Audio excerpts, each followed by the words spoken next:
Doctor BR Ambedkar 69వ వర్ధంతి దేశవ్యాప్తంగా జరుగుతుంది. ఇందులో భాగంగా ప్రకాశం జిల్లాలో గౌరవ మంత్రివర్యులు స్వామి గారు, గౌరవ ఎమ్మెల్యేస్ నిరాకర్రావు గారు, విజయ్ కుమార్ గారు, ఇంకా మేయర్ గారు వచ్చినటువంటి ఉన్నారు. అదేవిధంగా దళిత సంఘాలు, స్టూడెంట్స్ అండ్ మీడియా అందరికీ ముందుగా నా నమస్కారాలు తెలియజేస్తున్నాను. ఈ కార్యక్రమంలో మనము వర్ధంతి రోజున మనకి సమాజంలో ఈ సమాజం కోసం డాక్టర్ బిఆర్ అంబేద్కర్ ఏ విధమైనటువంటి త్యాగం చేశారు, అదేవిధంగా సమాజం ఎట్లా ఉండాలని ఆశించారు, వాటన్నిటినీ కూడా మనం తీసుకుని దాని ప్రకారంగా సమాజము అదేవిధంగా సమాజం కూడా అభ్యున్నతి చెందాలనేది ఆయన ఆశ.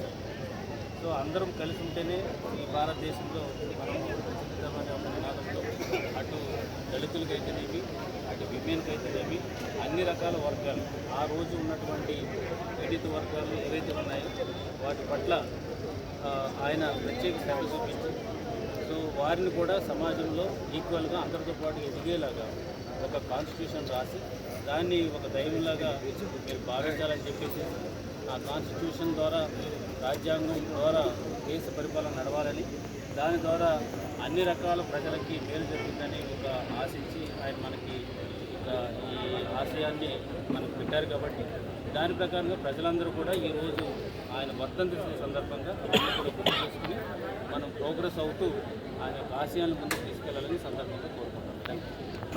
డాక్టర్ బిఆర్ అంబేద్కర్ గారి వర్ధంతి సందర్భంగా వారికి నివాళులర్పించడం ఈ భారతదేశంలో స్వాతంత్రం వచ్చిన తర్వాత 75 ఏళ్ళైన మనం ఒక అందరం కలిసి సమాజ నిర్మాణంలో ఉన్నాం. అదేవిధంగా అణగారిన వర్గాలందరూ కూడా రక్షణ కలుగుతుందంటే రాజ్యాంగంలో వారు కల్పించినటువంటి ఈ వర్గాలకు ఇచ్చిన హక్కులు వాటి వల్ల ఈరోజు ఉన్నతి కానీ రక్షణ కానీ జరుగుతూ ఉంది. వారి ఆశయాలకు అనుగుణంగా ఈరోజు దేశంలో అన్ని ప్రభుత్వాలతో ప్రజలందరూ పనిచేస్తున్నారు. వాటి విధంగా పనిచేయాల్సిన అవసరం బాధ్యత కూడా ఉంది. ఈరోజు వారు కోరుకున్నటువంటి సమాజ స్థాపన కోసం ప్రభుత్వాల పరంగా ఇంకా ఎక్కువగా చేస్తున్నట్టు వాటి పరంగా ముందుకెళ్లే విధంగా ముఖ్యంగా తెలియజేస్తున్నారు.